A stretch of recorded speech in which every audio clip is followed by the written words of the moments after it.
1 Corinthians chapter 7, verse 1. Marriage. Now for the matters you wrote about. It is good for a man not to marry. But since there is so much immorality, each man should have his own wife, and each woman her own husband.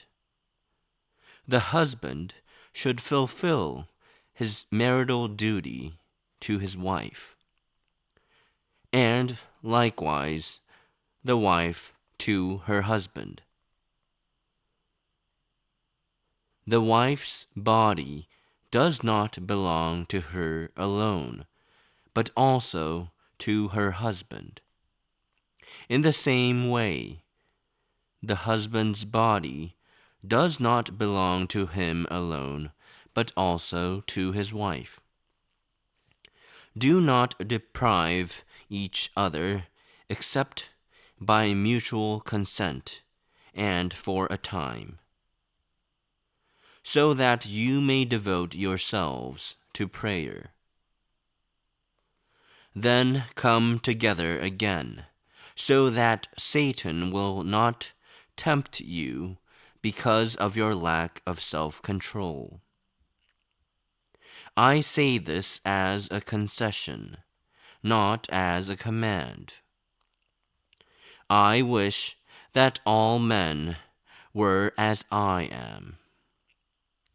But each man has his own gift from God.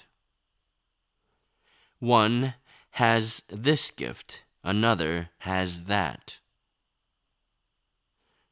Now to the unmarried and the widows I say, it is good for them to stay unmarried, as I am. But if they cannot control themselves, they should marry. For it is better to marry than to burn with passion. To the married I give this command, not I, but the Lord. A wife must not separate from her husband. But if she does, she must remain unmarried, or else be reconciled to her husband. And a husband must not divorce his wife. To the rest I say this, I, not the Lord. If any brother has a wife who is not a believer, and she is willing to live with him, he must not divorce her. And if a woman has a husband who is not a believer, and he is willing to live with her, she must not divorce him. For the unbelieving husband has been sanctified through his wife, and the unbelieving wife has been sanctified through her believing husband. Otherwise, your children would be unclean, but as it is, they are holy. But if the unbeliever leaves, let him do so. A believing man or woman is not bound in such circumstances. God has called us to live in peace. How do you know, wife, whether you will save your husband?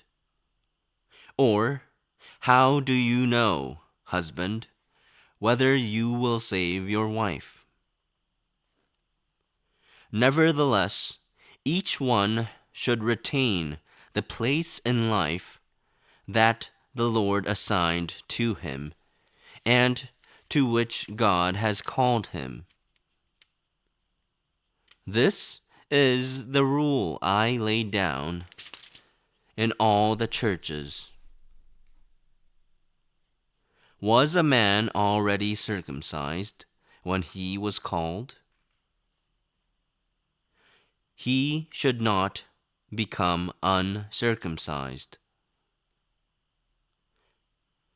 Was a man uncircumcised when he was called? He should not be circumcised. Circumcision is nothing, and uncircumcision is nothing. Keeping God's commands is what counts.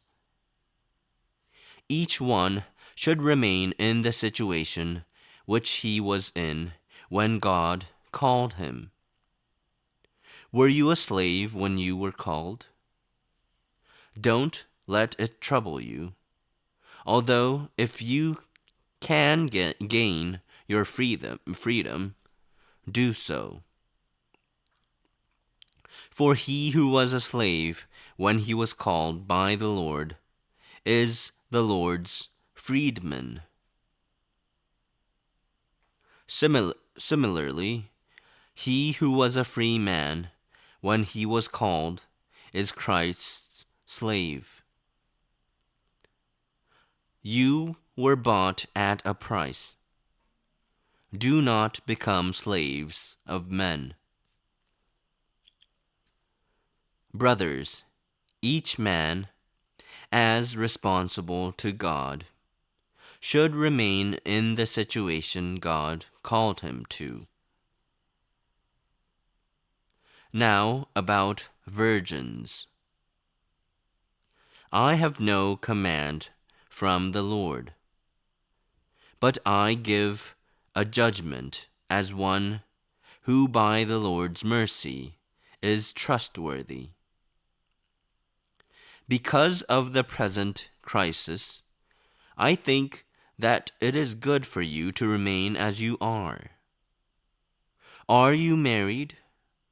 Do not seek a divorce. Are you unmarried? Do not look for a wife. But if you do marry, you have not sinned. And if a virgin marries, she has not sinned. But those who marry will face many troubles in this life, and I want to spare you this. What I mean, brothers, is that the time is short. From now on, those who have wives should live as if they had none. Those who mourn, as if they did not. Those who are happy, as if they were not. Those who buy something, buy it.